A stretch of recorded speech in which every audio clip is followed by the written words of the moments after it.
Paranormal Dimensions is a regular feature on Mondays on the Paranormal UK Radio Network.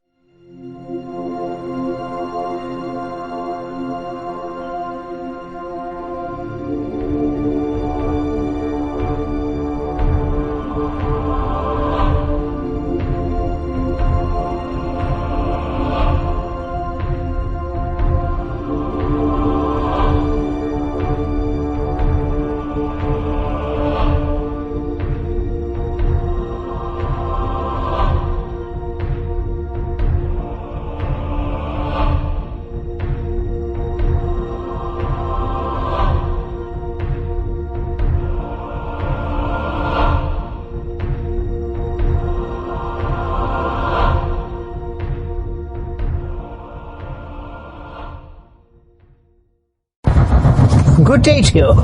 This is Sir Patrick Moore, and you're listening to the Paranormal UK Radio Network, the UK's biggest paranormal radio network, and this is Paranormal Dimensions with David Young.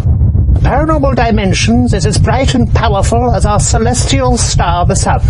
And although it's expending thousands of pounds of energy every minute of the day, have no fear. There's plenty left. Hello and welcome to the show. I've got another nice one today for you, and thank you for the intro, Patrick. That was very nice of you to do that. Right, I've got a few call-outs before we get going. Call-out for Andrew Ross of Newcastle upon Tyne, UK. We've got Ben Moss of Sterling, Virginia, USA. And Bill Penning of Leominster, Massachusetts, USA. Now today, if you've listened to a few of my past programs, you may have heard me mention orange orbs that I saw one in 67, I believe it was, going across the night sky. Well, I went out and tried to find a book about orange orbs a few years ago, and I came across this one, and it's written by Terry Ray, my guest today. It's the complete story of the worldwide invasion of the orange orbs. Now, on the cover of this book, which I'll put on my website, it's got 7 of these orbs. Now, when I saw one, it was just one. So, I mean, I'll be talking to Terry about this anyway. But I've been intrigued by what I saw back in 1967, and hopefully Terry might be able to enlighten me as to what I might have seen. Right, I'll introduce Terry Ray right now. Hello, Terry. Welcome to the show. Thank you, David. And as I say, shall I tell you my little story of what I saw back in 1967, and then go from there, or do you want to kick off telling us about you? It's your show. Anything you want to do. Yeah, okay. Well, I'll just go through what I saw, because I'm not sure if you've heard my little. It's not a big story, but I was back in 1967 when I lived in Basildon, Essex, in UK. I was coming home from my girlfriend's probably about 1:30 in the morning. And I saw this big orange oval object going across the night sky. And it was pulsating. Wasn't a bright light, but it seemed to be all different shades of orange. And it was completely silent. Now I was watching it for probably a good 10 minutes or so, going right across, because it was a big empty sky. I've always remembered that, and that's what it always stuck with me. And a few years ago, strangely enough, when your book came out. Now I must be psychic, because when I must have bought your book when it came out in 2014. It's only just come out, but it crossed my mind to go look for a book about orange orbs. So that was a bit weird, wasn't it? But, well, you saw one. You wanted to know what was going on. Yeah, that's right. I mean, and I've also heard quite a lot. There's quite a lot of these oval objects seem to be orange as well. I mean, you do get other colours, but you do see orange is quite a prominent colour. Yes. Well, as the book title suggests, it is a worldwide phenomenon.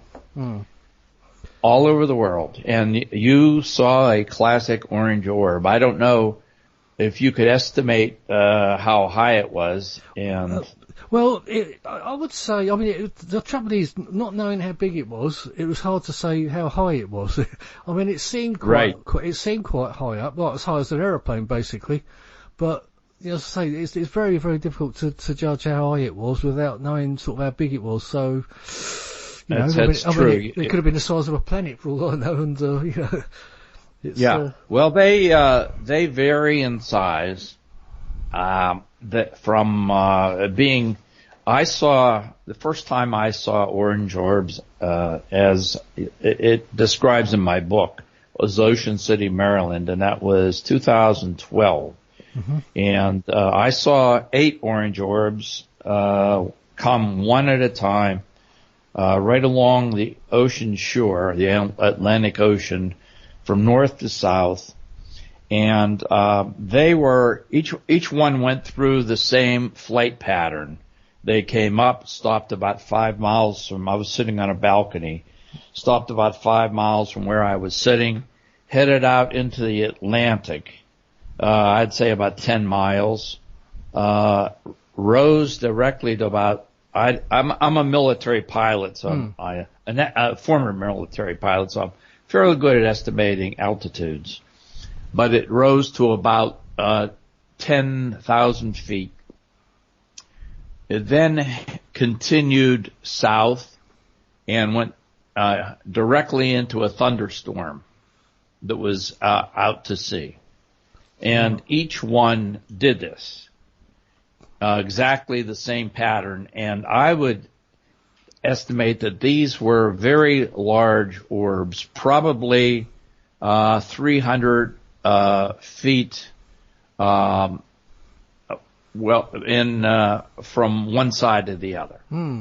About 300 feet. They were very big, and as you observed with your sighting, they were completely silent, and they were also very beautiful. That was the feeling I got with us. I had a sort of an incredible feeling of peace for some strange reason. Yeah, that's exactly right. The lighting, as you noticed, was coming from the inside, and it's pastel, and it's actually very soothing. It's like watching a sunset. Yeah, that's how I felt. I felt a very peaceful feeling, and also a realisation that we're sort of not alone. I mean, I had the feeling that there was something intelligent aboard, or maybe several intelligences aboard. But do you get? Your description, it sounds like they were taking the same flight patterns, and it sounds like they were intelligently controlled. Oh yeah, absolutely. I mean, a balloon doesn't do that. No. And it was not a blimp. I've seen plenty of blimps, and it was something not from this earth. I am quite sure of that. I am pretty well informed as a former military pilot as to what is in the sky. And that is something in the sky that we did not create here on Earth. Absolutely. And I'm quite sure of that. As I say, you're a certified field investigator for MUFON as well, aren't you? Or you were? Or you still? Yes. Yeah. Yeah, I still am. I've been a MUFON investigator for quite a while. And so, I had heard about orange orbs. And MUFON, their basic position was that they were Chinese lanterns. That's what they were saying. That's what they were saying all the time. Yeah, I know mine definitely wasn't. I know that. Yeah, well, Chinese lanterns don't make a 90-degree turn. Sure, yeah. And then rise and make another 90-degree turn. So I sort of burst that bubble for MUFON, and they don't say that anymore. No. I mean, you can tell Chinese lanterns because you can actually see a flame underneath, can't you, normally? It's yes, you can. They're very easy to recognize what a Chinese lantern. If it's a Chinese lantern, you'll recognize it. Yeah. And it's blown by the wind. Yeah, that's right. Secondly, it only it goes with the direction of the wind. And also, they last, I had a friend who's also in MUFON in the United States. He did a lot of testing with Chinese lanterns. And he found that they averaged about 10 minutes, a 10-minute lifespan. Now, what I saw went on for probably an hour by the time I saw all 8 of these. So there you go. It's not a Chinese lantern. No. It's something from another planet. It's not from Earth. I mean, I'm sure some of the sightings that people do see are probably things like Chinese lanterns, normal things, but I think the majority of the sightings that people see are probably, the real thing. Yeah, they are. Yeah, they absolutely are. How long were you a military pilot for? I was a military pilot during the Vietnam era, right. And I was in a pilot for 2 years, and I was injured and spent 6 months in a military hospital, and that was it. So you saw no more flying. Yeah, so you saw action in Vietnam. No, I didn't make it to Vietnam, but I was in aerial combat training here to get ready to go over there. Oh, I see. And I was seriously injured. Oh, right. Yeah. Well, wonder if that was for the best or not, don't you? Yeah, kind of thing. I do. I really do. A lot of my friends were killed over there. Yeah, but on the other hand, I had trained with these guys for a good while, and I felt I was being left behind. Yeah. So I suppose you get a feeling of guilt or something, don't you? Yeah, I do. I to this day I felt. I mean, there's nothing I could do about it, but I felt left out and rather guilty that they were going over and I wasn't. So. Well, it's fate stepped in, didn't it? So maybe it was meant to happen, Terry. Yeah, it could have been. So anyway, that was my experience, and I learned a lot as a pilot. About how things fly. Oh yeah, sure. What's in the air, and I can tell you that there's nothing that we fly that is orange. Yeah. There's nothing we fly that's orange. Yeah. Which to me indicates that this intelligence picked out a color. I think they want to be seen, and I think they picked out a color that would attract anybody's attention, because you see white things in the sky, you see red things in the sky, you see green things in the sky because of position lights on the wings. But you do not see anything that's orange. And a large orange object as well. I mean, it's Yes, right. And I think they're up there for us to see. They want us to know they're there. And I think it's a sort of a soft announcement that they're here. And don't be afraid. As you said, it was a very peaceful sighting. That's kind of a feeling I had come over. I mean, it's just got a feeling of peace for something I've never really been able to explain. But the one I saw, it was like very, very changed shades of orange as well. It wasn't all one shade of orange, It was, yes. And it wasn't like a bright light. So it's like I call it like an incandescent light. So. Well, what you were seeing is a cloak. There's a vehicle inside that orb. Ah, right. I was going to ask you about that. Now, do you think they have the cloaking mechanisms to? Oh yeah. In my book, I describe a number of sightings of people who actually saw the space vehicle Cloak itself. And it starts at the bottom. There is some sort of substance. I don't know what it is, but there's some sort of substance that comes out of the bottom of the spacecraft, and it goes up around and forms a sphere. That's how it works. That's interesting. And it can be just like a light bulb. It can be turned on and off, and they can make it any color they want it to be. And there have been observations of the orange turning green, then the light just going out completely, coming back on, and they've also been seen. There are the large orange orbs, then there are the small orbs, which come down down to the ground and are what I call up close and personal orbs. The red ones are the ones that come around, and people have had them a couple inches from their face. They're only about 10 inches across, and they actually examine people as they're standing there. Yes. Really, they come up and they go up and down. It's like an MRI. Yeah. And they go up and down, look around, and that's the red orbs do all the very personal work, examining people. They're also blue orbs, and they are something very different. There are blue orbs and there are blue beams that come out of the orange orbs.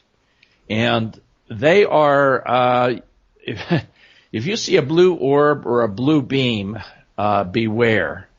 Because the blue beam puts things down on the surface of the earth or takes them up away from the surface of the earth into the vehicle inside the orb. And that's something it should get your attention. Yeah. Do you think that they could be some of the craft that are taking people or animals away? Oh yeah, they are. That's what they use. They use the blue beam. And I have a case. I read 2,000 cases, by the way. Wow. It took me a MUFON cases, and it took me a year just to do all the reading. But there is a case that I included in my book in which a farmer, this in the United States, a farmer was out tending to his cow, and a blue beam came down from nowhere out of the sky and took his cow. And he never saw it again. Well, you just see it go. He actually witnessed it go up in the air. Did he into the craft, or? He didn't see the craft. This happened so quickly that the blue beam came down and instantly his cow was gone. Oh, like it disappeared. Oh, right, that's weird. Yes, and that's what the blue beams are for. Or there was a woman, I think it was in North Carolina. She saw an orange orb, and she was out in a rural area. She was lived on a farm. She saw an orange orb come very, very low, near her barn, a very large orb, and a blue beam came out of the orb, and when the blue beam put about 9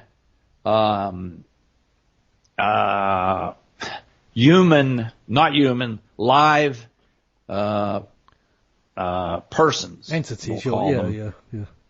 Entities, what are you going to call them?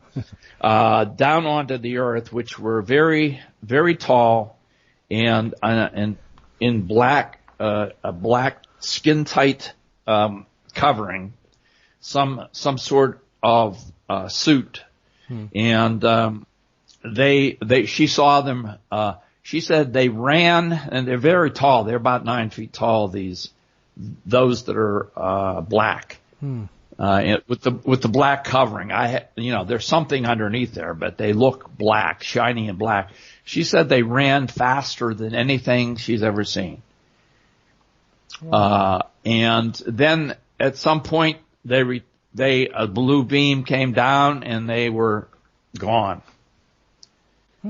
So those are actual sightings of human beings, of people. Are they similar descriptions to what have been described before by other people? I've heard the stories about the tall beings, but then you get the small greys and things like that. I wonder how many different civilizations are visiting us.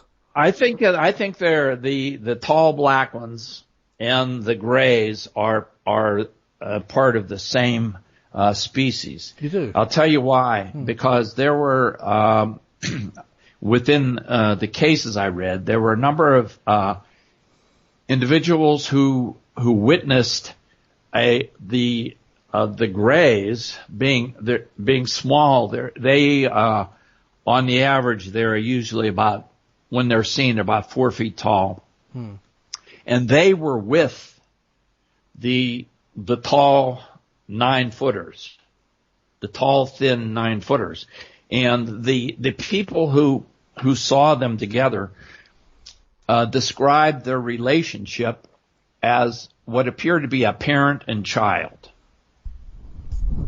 The little gray ones seemed to be playing, while the tall, sort of like kids at a playground, while the parents are to the side talking. All right. That's how they were described. And so I think I would conclude from what I have read that they are the same species. One is adult, the other one are children. Yeah, well, I suppose it's a possibility. It's Yeah. one I've not heard before, but you do hear so many strange stories, don't you? You do. But you've also written a book, a novel. Is that your only one? GXM 731 I've got here. It's Yeah, that's it.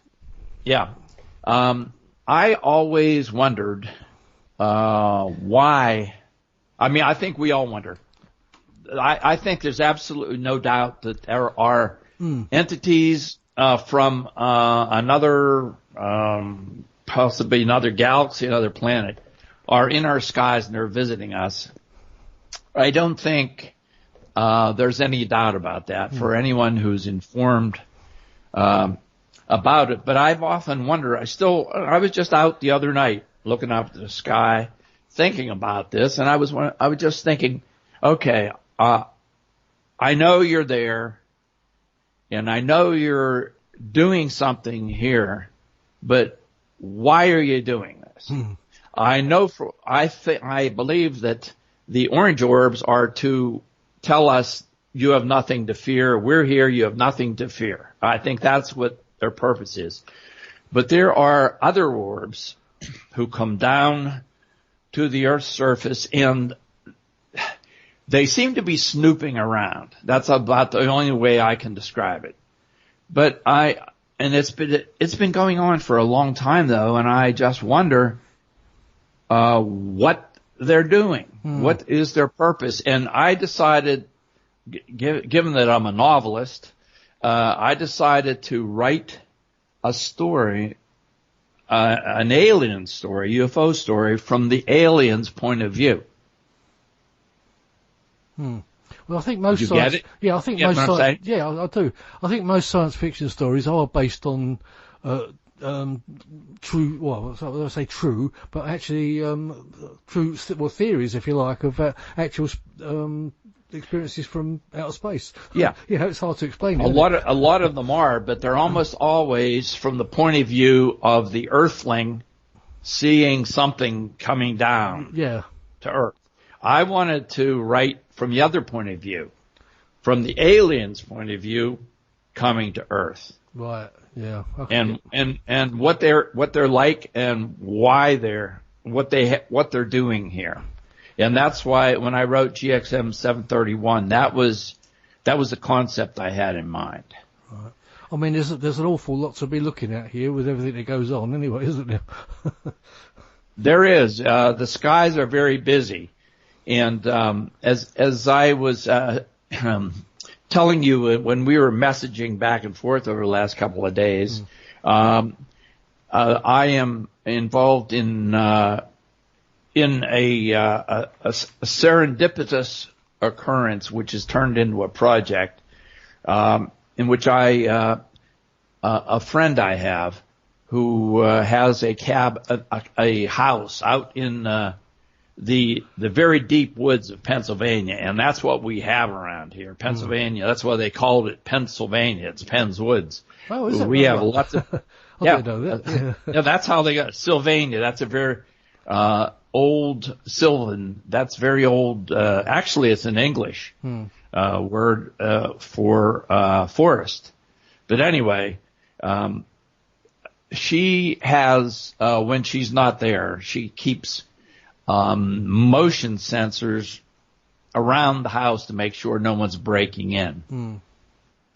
And it just so happens that starting only a couple of months ago, the motion sensor started to sense something coming by out near the porch.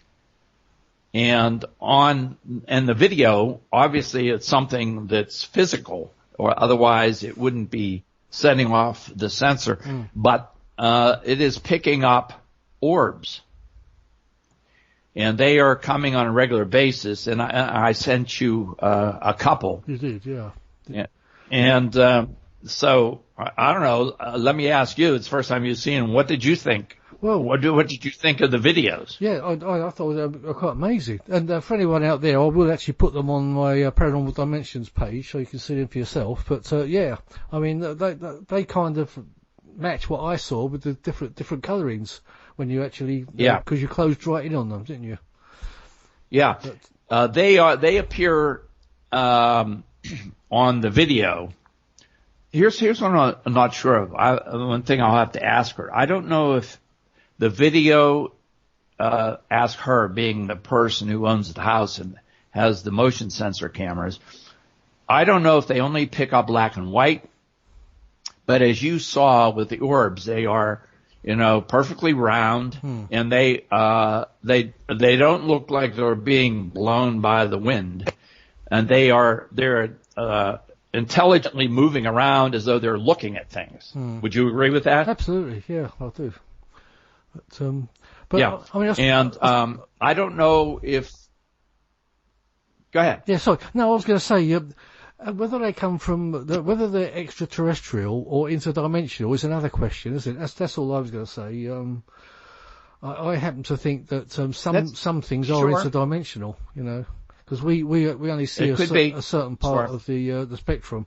And of course, there's a massive. There's a massive part of the spectrum we don't see, and maybe that's how they also use their cloaking mechanisms. They go outside of our line of spectrum that we can see. Don't know how you feel about that. It could be, but I have developed, as I showed you when we were messaging, I have developed a method of what I've done with these. I used a photographic method of analyzing orbs, and breaking down the cloak to see what's inside. And I've done that with these orbs that they're regularly appearing. They're about every 3 to 4 days. You can mark the date. I have done this, and it works out that way when they will appear.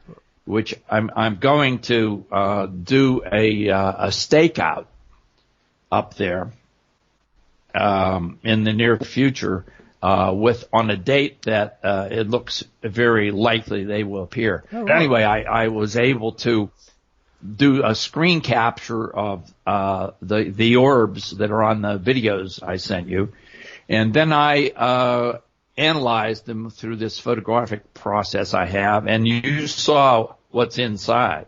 And it's something that is very concrete, and I would say mechanical looking. And you saw several that I did, and so it's not just some sort of light floating around. No, it's obviously something that is made of concrete material to set off the motion sensor, and then secondly, inside it's a very complex object, as you could see from what I sent you. Yeah, there's certainly a density to it. You're right. Yeah. Yeah, they're right. It's not a ghost. It's something that's mechanical and very complex. And I would say it was constructed by some entity that is highly intelligent, because they're very complex. I'm sure you would agree that they're very complex objects. Yeah, sure. I mean, but without seeing one sort of right up close, it's hard to tell. But from what you've described, yes, I agree with you completely. But as I say, where they come from is really another question, isn't it, Terry? It's yeah, I don't think we could make nothing like that. They obviously are not bothered by gravity. You know, they are anti-gravity objects, and they can go where they like, and there's no indication of any propulsion system, but they're moving anyway. So it's definitely not something we have made here on Earth. We have nothing like that. Do you know? Sorry, I was going to say, sorry. Do you know of any instances where the Air Force have taken after them or anything like that? You know, the Air Force what? Well, if they've been spotted and the Air Force have been called out to go and find out and investigate what they are.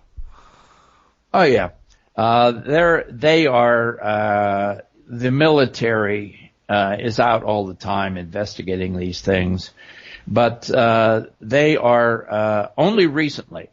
They have had a point of view that they should not make the general population aware of the things going on, because the philosophy has been since the 1950s when Eisenhower was president, there were quite a few sightings over Washington D.C. of UFOs, and at that time, and the military was investigating it, and at that time they decided that they cannot tell the public because the public can't handle it, and they will have mass panic on their hands.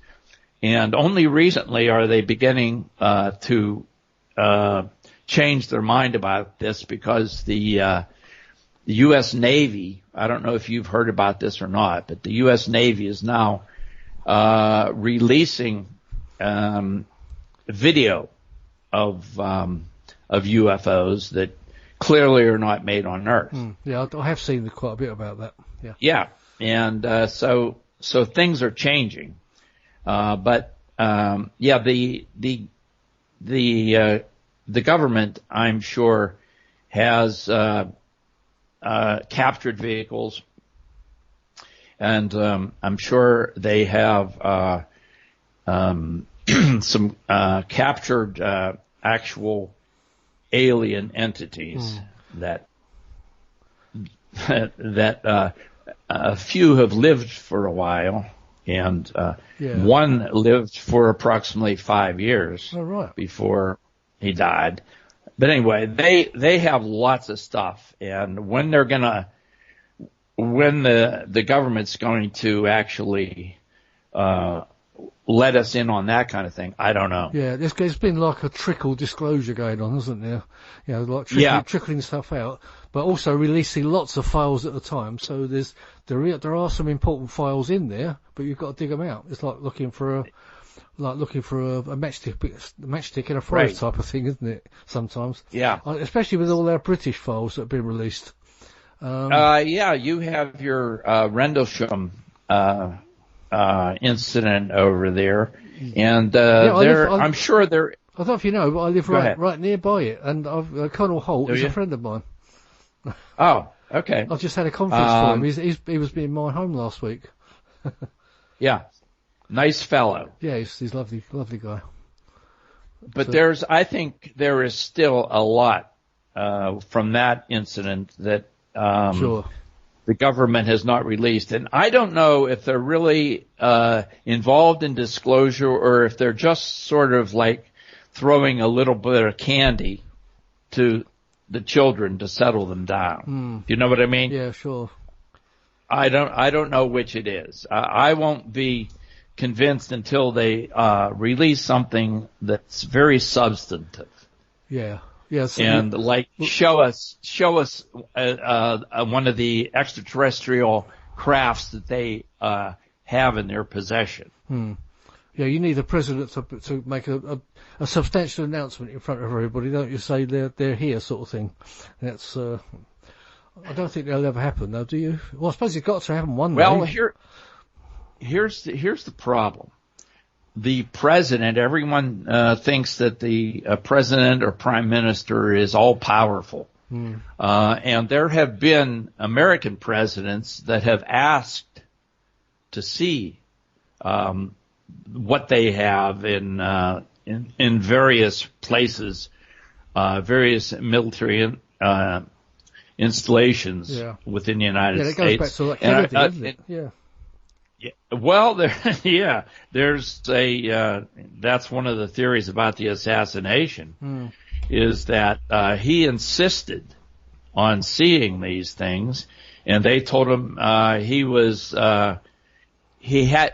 did not have a reason to see them, and therefore they would not show him, and he was going to make a big deal about this.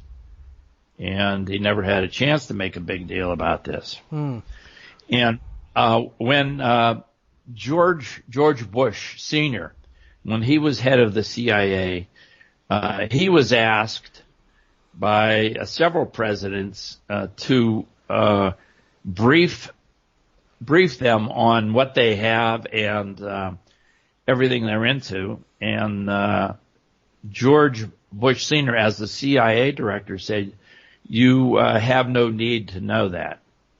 And that was it.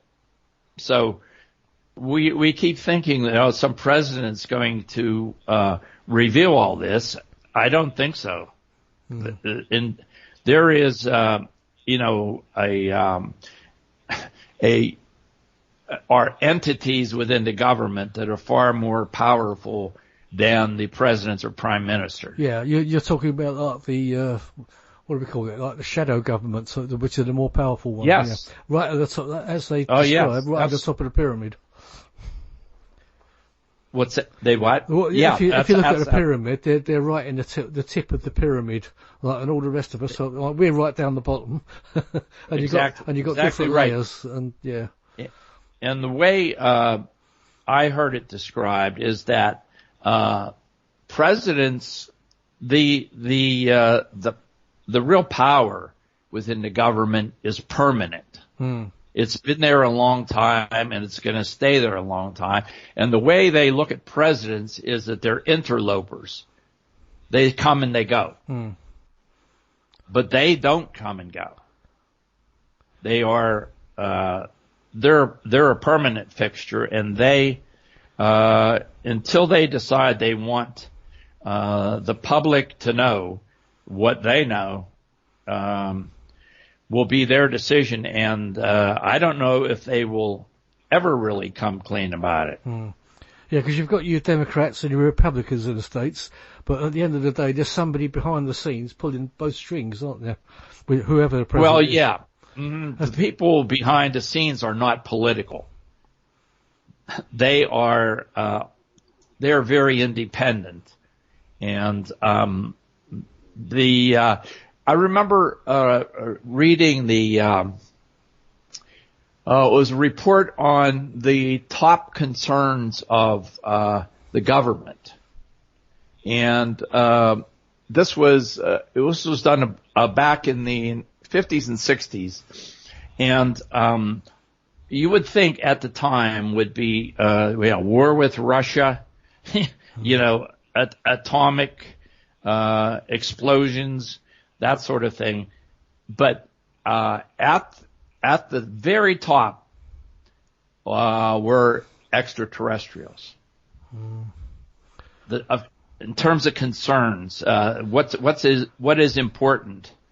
Yeah, that's at the very top of the ladder, and and we're not much further along in knowing what is at the top of the ladder than we were in the 50s and 60s. No.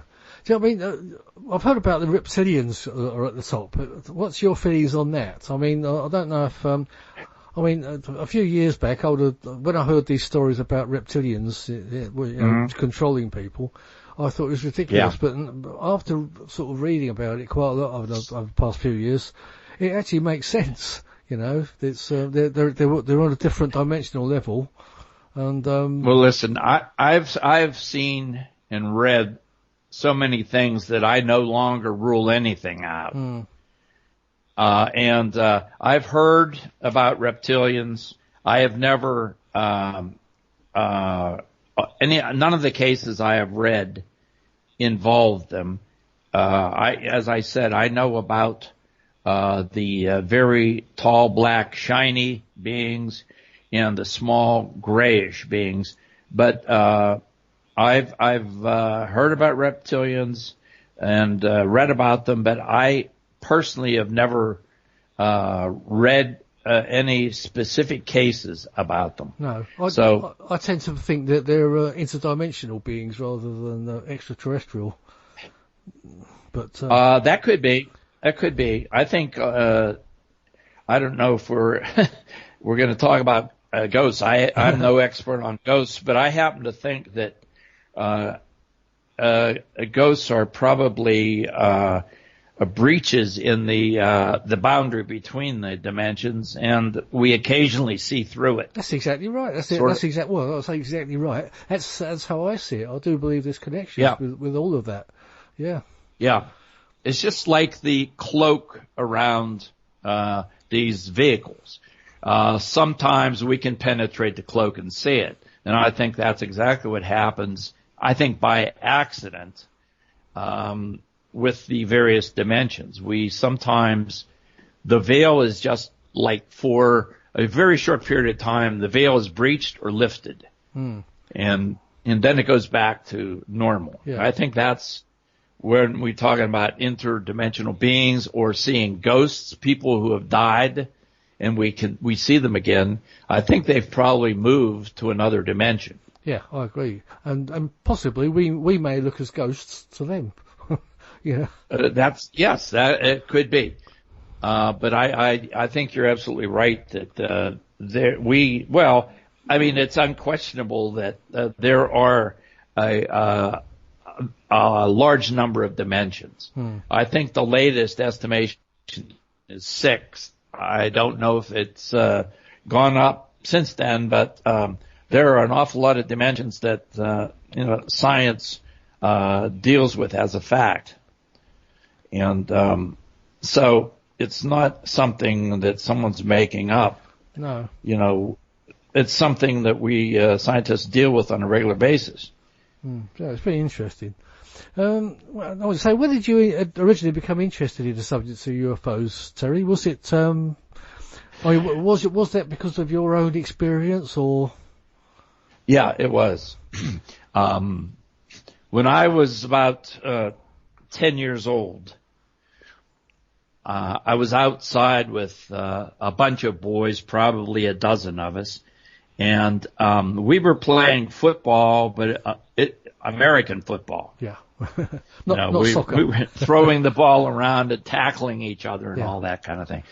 And while we were out playing, the ground started to rumble, and there was this tremendous roaring sound, and we heard it coming from a certain direction, and so we all looked up, and there was a jet, which was I know now it was the jet, I forget the military classification. It was I don't remember it now. Don't worry. But they a jet will do. But it came over us probably at 150 feet.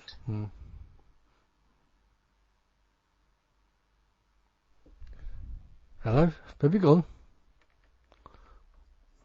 No wings. Oh. It was not a some sort of something that was man-made. And my screen here is. Oh, you're still hearing me all right? No, I think you disappeared for a couple of seconds there, but you sprung back again. Yeah, so I don't know what happened. We'll just carry on. Anyway, yeah. I think we got the gist anyway, it came over. These two, the jet after the object, and they disappeared. Let's say it came from our right. They disappeared to our left, and they made a turn and came right back over us again. Oh. And we were scared, as little kids, and we ran into my house was next to this field where we were playing. We ran into my house, and I grew up in a mill town. We lived in a small mill house, and my mother was washing clothes in the kitchen, like they used to do in these old houses. And about a dozen of us went running into the kitchen, and we said to my mother, "We have to call the army." That was our solution to this, because I guess I'd seen like space movies at the time. The army was always involved. Well, it came from outer space. Yeah, that's right. And so we told her we have to call the army, and she said, "This is what she said." She said, "You and all your little friends get the hell out of here. I'm washing clothes." That was the end of that. But that has stayed with me. And I'm sure all the other little boys I was playing with, they still remember it like it was yesterday. You're not in contact with any of them now, then? No, not really. I mean, that was a long time ago. We all went our own ways, and it's a problem. But if I ever did see one of them, if we recognized each other, I'm sure they would remember. Yeah, well, you never know. One of them might hear this show when it goes out. Who knows? It's possible. They'd remember your name, wouldn't they? They would, yeah. Well, I'd remember all their names, too. I mean, we grew up in a Milltown neighborhood, and, we were all very close, all the kids. Yeah. And so we spent 18 years together before we went our own way. So it had a permanent impact on my psyche. Yeah, and ever since that day, I saw what I was sure was a jet chasing something not made on this earth. I mean, I was a young kid, but I was able to come to that conclusion. Sure. I mean, when I was a kid, I've told this on a few other shows, so you have to excuse me if you've heard this story before, but I was sitting on my steps when I lived in London.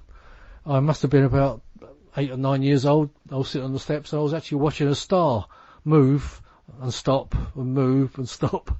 And at the time, as a kid, I just thought it was a star moving, Yeah. But I've always thought, what the hell was that I was looking at? Because it obviously wasn't a star moving and stopping and moving and stopping. So... and 58, 59, I mean, even if it was there weren't many satellites around back then, I don't think. I don't think the first one. There were a few. Yeah, one or two, but I don't think they stopped to move, did they? No, but, they don't stop. So, I mean, it just looked like a star, so what the hell that was, I don't know. But that was kind of my earliest UFO experience, I suppose you'd call it. Yeah. Well, it gets you, it takes you out of your bubble. Yeah. Well, it was only when I got to mid-teens, I thought, well, what was that I was looking at then? Yeah. But that's right. And there are a lot of people who say that they think it's just a bunch of silly people with wild imaginations when they say they've seen a UFO. But I've known people who are like that. Then they see an actual UFO. People I've known, they see a UFO and everything changes for them. Yeah. Well, then you don't just believe it. You're actually a knower, aren't you, when you see one? That's kind of the difference. Well, and a rational person, you'll try to analyze what it is. At first you might think it's something extraordinary, then you figure it out. But when you see an actual UFO, you cannot explain it by some sort of common sense logic. Yeah. And that's what leads you to the conclusion. This is not something that's within my life experience. This is something that's not of the earth. And that's what you're left with. Yeah. I mean, that's an important thing, isn't it? When you see something in the air, you've got to try and think, what could that be that's normal? You know, like an airplane or a helicopter or a balloon, anything like that. Sure. When you've outweighed all of those things, I mean, you can even get those things checked out, can't you? You can. Yeah, sure. If there's something weird you see, but yeah. But I mean, like the orbs I saw. When, of course, I wasn't a child at the time, but when I saw these orbs, I'm not stupid. I have a fair amount of intelligence, and I've had a lot of life experience. Well, you've been a lawyer as well in your time, haven't you? So, what's that? You've been a lawyer as well in your time, haven't you? Yeah, I was a trial lawyer and a law professor. I've been around a bit, in the military, and I tend to be a very skeptical person, but which I think you need to be, otherwise, you can't just believe everything you pull hear over your eyes. Yeah, but anyway,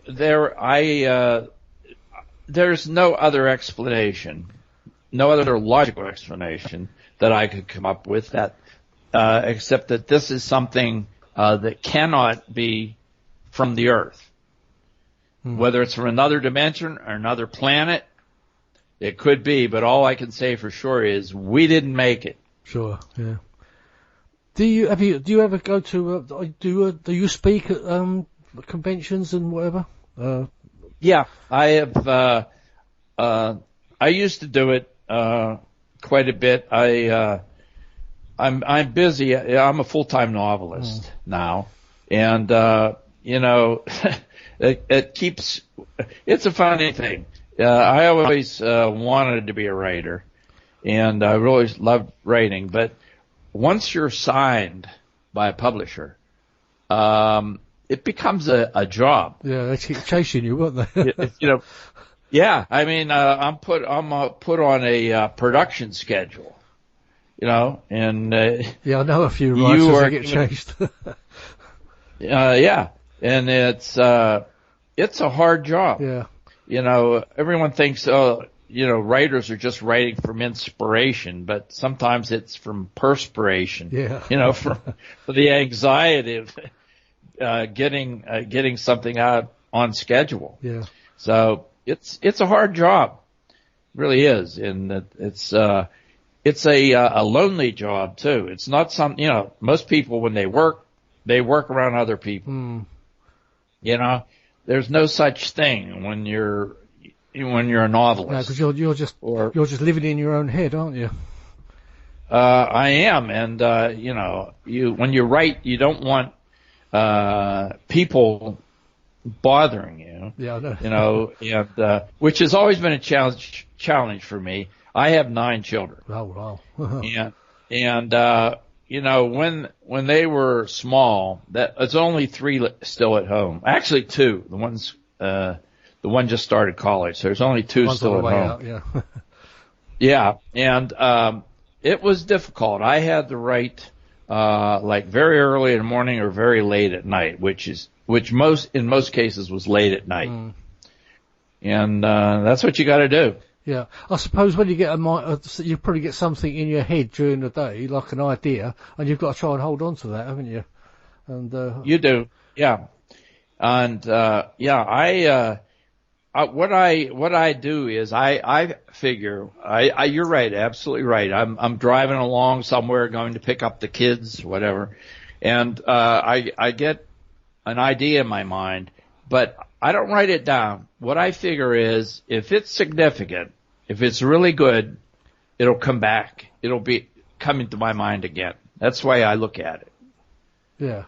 And because often a pen and paper's not quite handy is it? So. Yeah, that's right. And even if it were, I've decided just to let it go and see if it's going to persist. And you know, if it does, that's how I have written several of my novels, from that sort of thing. Yeah. I'll have to check those out, and what I'll do, I'll list them and put them on the Paranormal Dimensions site, so people can see. If you never know, you may sell a few more books from it. Who knows? Yeah, but that's it's a tough job. It's a tough, lonely job to be a novelist, and there's a fair amount of pressure. You know, everyone says, I want to be a writer. Well, if you think it's just going to be all inspiration and joy, you should think again. Yeah. It's a bit like... It's a lot of hard work. It's probably a bit like being a famous rock star. You've got to keep coming up with a good song, haven't you? And that is the truth. You know, that's something I would never want to do. I would never want to be a person who makes their money by performing. Because your next song's got to be as good as the next one, or not, if not better. Right. And there's everyone, a lot of young kids go, I want to be a rock star. If you ever read the lives, of rock stars, you realize that they lead pretty miserable lives. Yeah. And a lot of them end up dead because they self-medicate themselves. Yeah, the pressure they're under is just more than they can take. Yeah, there's been a few really strong ones that have been lucky in their lives, and like your Bruce Springsteens and that, he's managed to get through this far and still doing well. But, that's right. I think you have to be rooted in something, in order to survive. I mean, whether it's your family or your religion, whatever it is, I think you need an anchor. Yeah. I think you can get so. It's a bit like I was a big Elvis fan. I think he got a little. I think he was treated as a god more or less, and he could have lost a sense of reality. I think that's kind of where that came from. Well, you know what? If you read about his life, he was doing very, very well, and he was emotionally stable until his mother died. His mother was everything to him. That's right, yeah. She was his anchor. And when she died, that's when he started getting into drugs and, became a real womanizer. And that's when things fell apart. Yeah, he's just got into the army as well, hadn't he? What's that? He just got into the army as well at that time, hadn't he?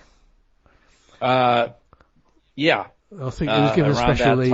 But I did understand that when he went to Germany, because it was so cold on guard duty, there was a sergeant pushed some amphetamines onto him that said that will keep you warm or something like that. And that's kind of how he got into that. But it could have been. That's usually some strange little thing like that. You don't think much about it at the time, but it comes to sometimes overwhelm your life. That's right. I know we've got a bit off the subject with music and everything, but well, that's all right. The way it goes, isn't it? Yeah. So, well, we're entertaining the crowd. We're trying to, yeah. You've got some sort of a primary factor that keeps you going, your mechanism that keeps you motivated, or do you just go with the flow? That's a good question. I am a strong believer in God. Right. That there is, at the basis of everything, I think there is, love of God. I would not say I'm a religious person because I don't, I am a very, my relationship with God is very personal. And I look at it as though I'm, talking, to my own parent, and asking, for help or talking about a problem I'm having. And I wouldn't do that in front of a whole crowd of people. No. And so I don't really, one of the reasons I don't go to church is because, I don't talk to someone I love in a big group. You know what I mean? No, I know exactly I know exactly what you're saying. I mean, going to a church means nothing, because if there's such a thing as a God, and I'm not quite sure I believe in a God as a person, but I think it's quite obvious that we are spiritual beings, so something goes on after we die. So I think maybe it all goes into one eventually. I don't know. It's kind of a, but I don't think you need to go to a building and all do it together.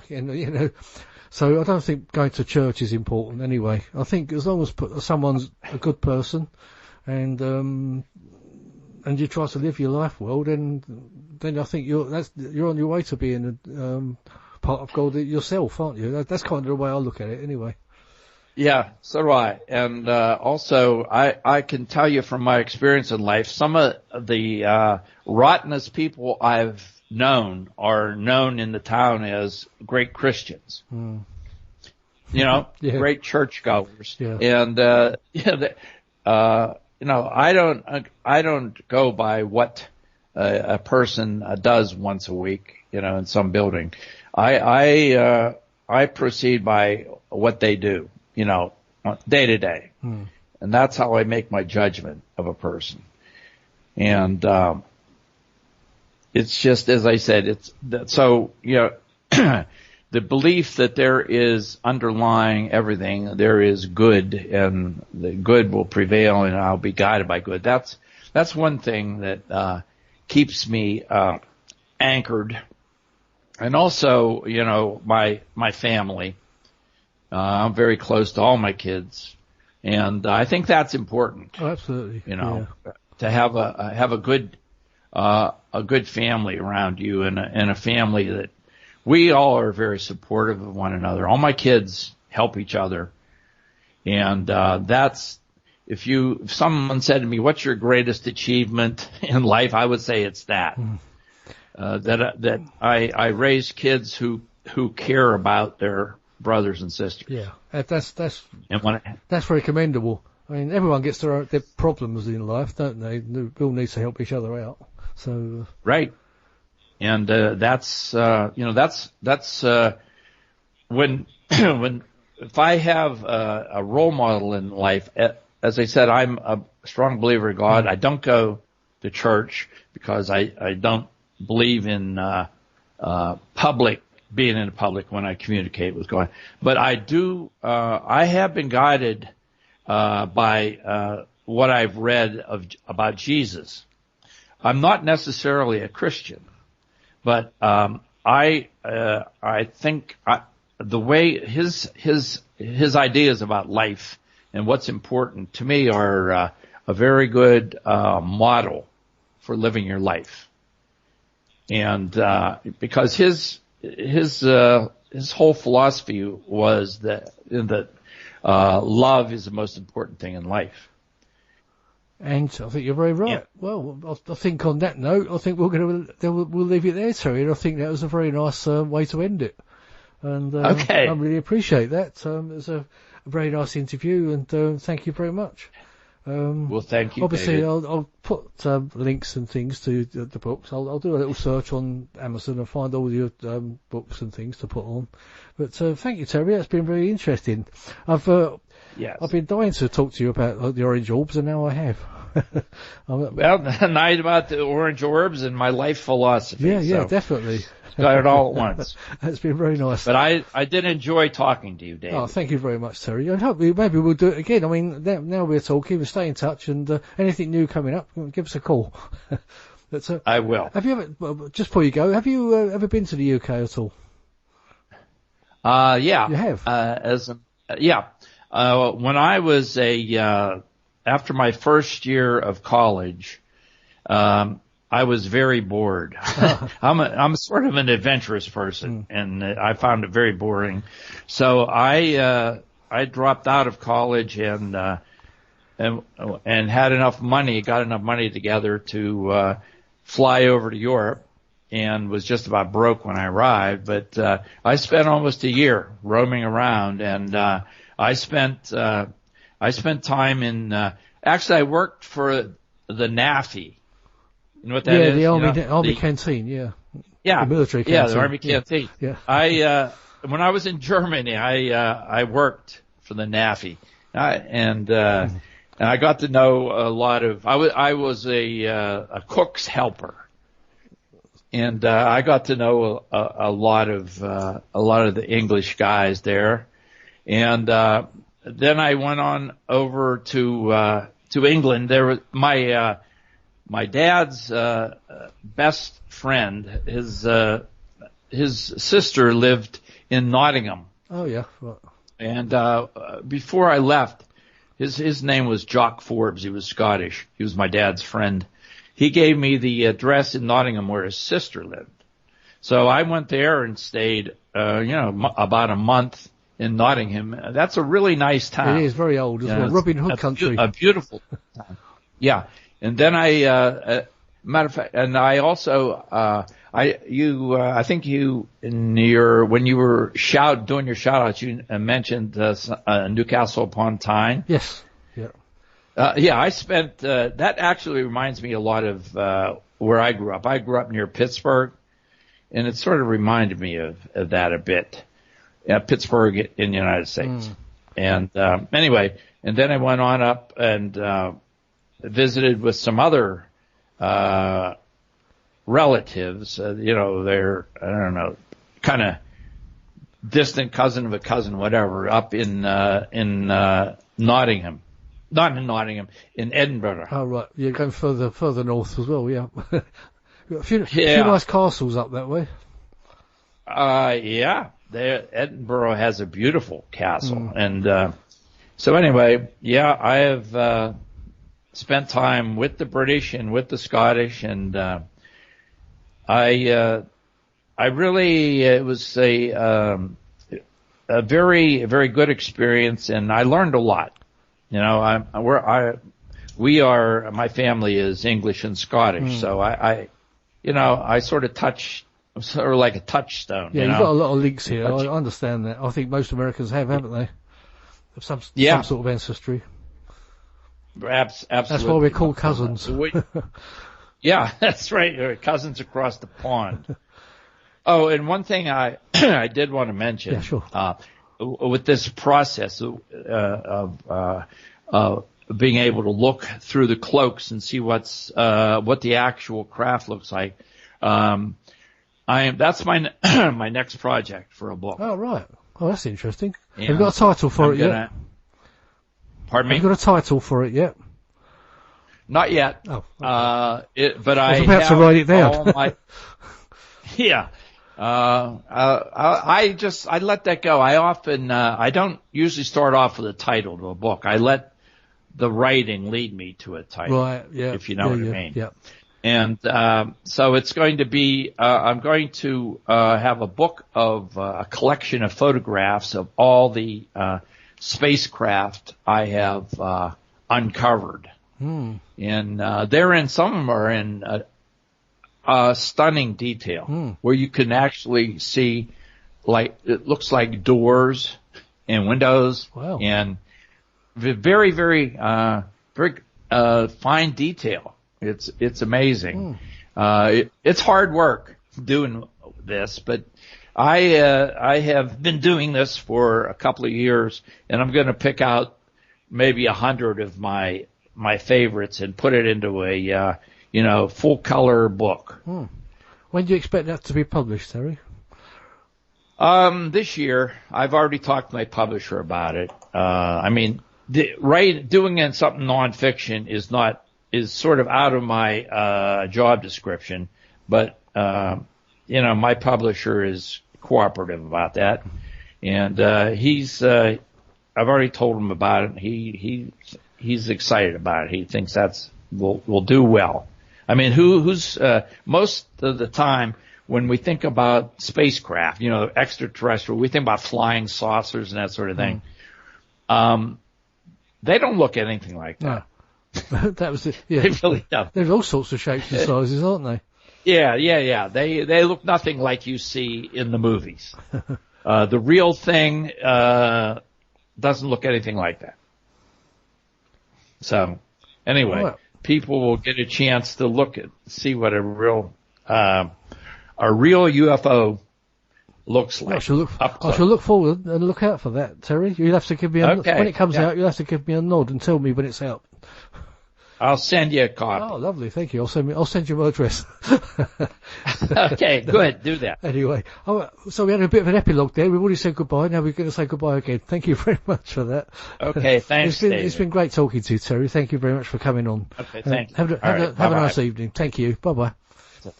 Right, you've been listening to the Paranormal UK Radio Network. That was Terry Ray, a great guest, and speak to you again next week. Tune in. Thank you. Bye bye.